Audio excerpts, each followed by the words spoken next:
ちは。今回は復縁マニュアルを潜在意識から見てみるとです。恋愛心理をもとにした恋愛マニュアルや復縁マニュアル的なもの。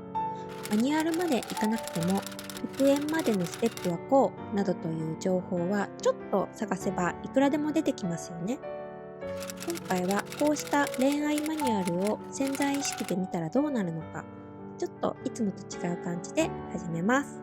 スタート。失恋した彼ともう一度やり直したい。そう思ったイルルさん。悲しいな。ちょっと前までは笑い合ってデートして楽しかったのに、どうしてこうなっちゃったんだろう。彼じゃないと嫌々。彼以外は男と認めない。復縁できるか徹底的に調べよう。こうしてイルルさんはスマホで潜在意識復縁を検索し、ある一冊の復縁マニュアル本を買い、めぐるに見せに来ました。めぐる、買ったマニュアル本。どれどれ、この通りやってみたらいいんだね。大きなステップはこれだけか。そこにはこう書いてありました。別れた原因を見極める。冷却期間を置く。自分から連絡する。会う。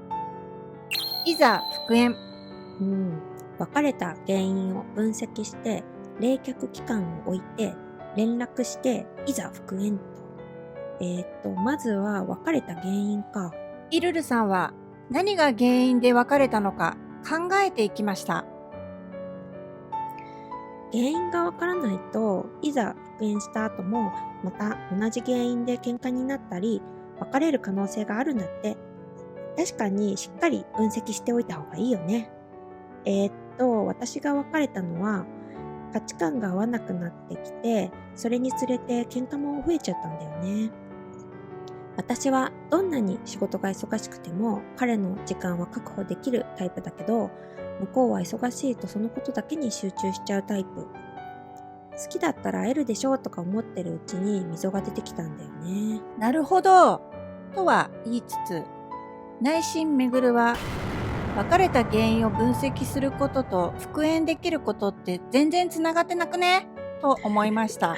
しかしイルルさんが一生懸命別れた原因を分析していたので、水を差してはまずいと思い、だんまりを決め込みました。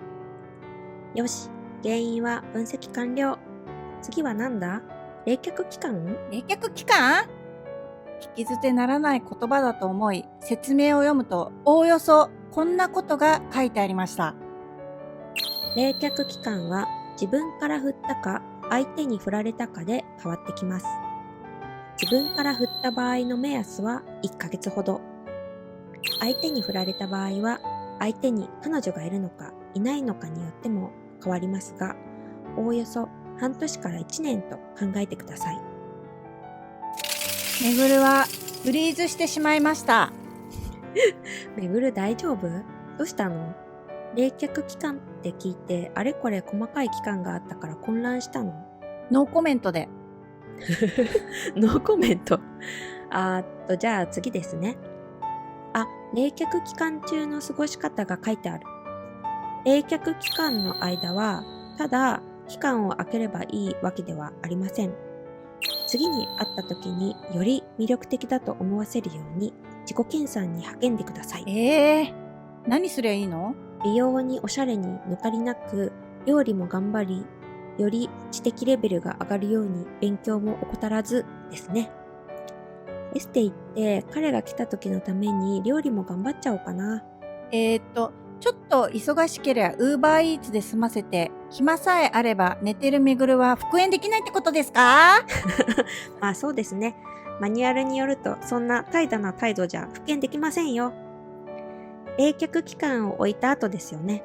いよいよな勝負は。いざ連絡。ドキドキの連絡です。何これ、自分から連絡する前提ですか？そうでしょうね。だって相手からいつ連絡来るかわからないものを待ってられないですよね。自分からさっさと連絡してご飯の約束を取り付けるんですよ。なんかすごい大変そうですね。仮に LINE で連絡して未読スルーとか既読スルーだったらどうすんの？そんなの一大事に決まってるじゃないですか。未読スルーですよ。復縁できる確率ガタ落ちです。だからその場合はですね、未読の場合、既読になったけど連絡ない場合、既読になって連絡あったけどそっけない場合などなど、こうなる可能性があるだろうってシチュエーションに分けて、それぞれ対策をあらかじめ考えなきゃダメです。ひょえーひょえーじゃないですよ。さらにですね、会う約束を取り付けたとして、そこから復縁するのがもっと大事ですからね。そもそも、どの店にするのから始まるんです。高級すぎても安すぎてもダメ。そもそもレストランでいいのか、時間帯は夜なのかランチなのか、あるいはカフェだけの方がいいのか、場所は2人の住んでいる中間地点で会うのか、もしくは彼の家に近い方がいいのか。いざ会ってからも神経を尖らせないとなりません。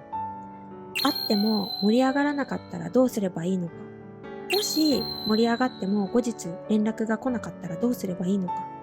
こうしてあらゆる可能性を考え、対策を考えておいて初めて復縁に王手がかけられる。いるるさー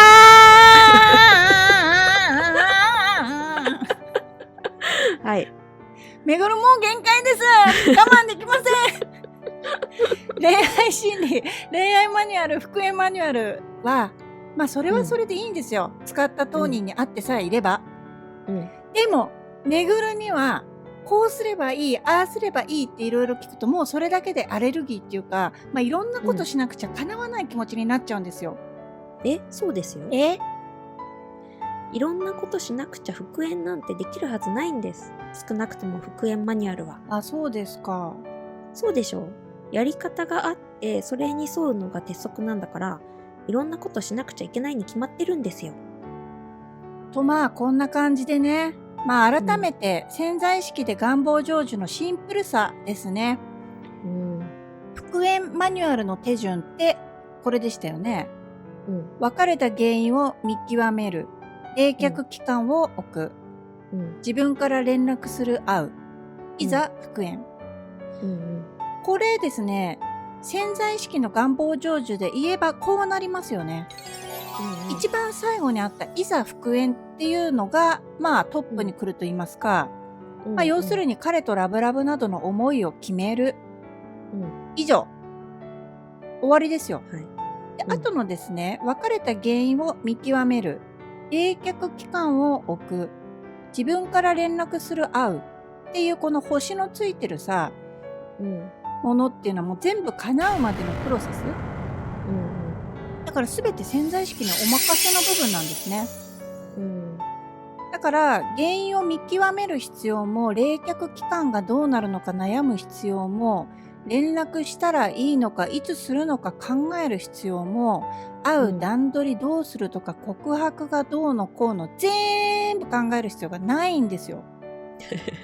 いやー、ほんとこれですよね。ほんとこれなんです。皆さん2人のこの拙いお芝居から潜在意識の恋愛成就というのがどれだけシンプルか、シンプルすぎて困っちゃうぐらいシンプルなんだよっていうのが、お分かりいただけましたでしょうか。プロセスに関わってあれこれ自力で頑張りたいっていう人を褒めれは今までも否定してません。頑張るのが好きな人にはむしろ合ってる方法とすら思ってるんですよ。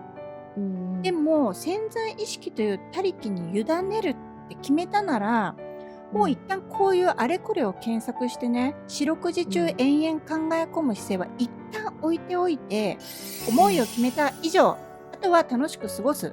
このぐらいシンプルでいてください。はい、そうですね。というわけで今回はこの辺でご視聴いただきありがとうございました。チャンネル登録やいいねもお願いします。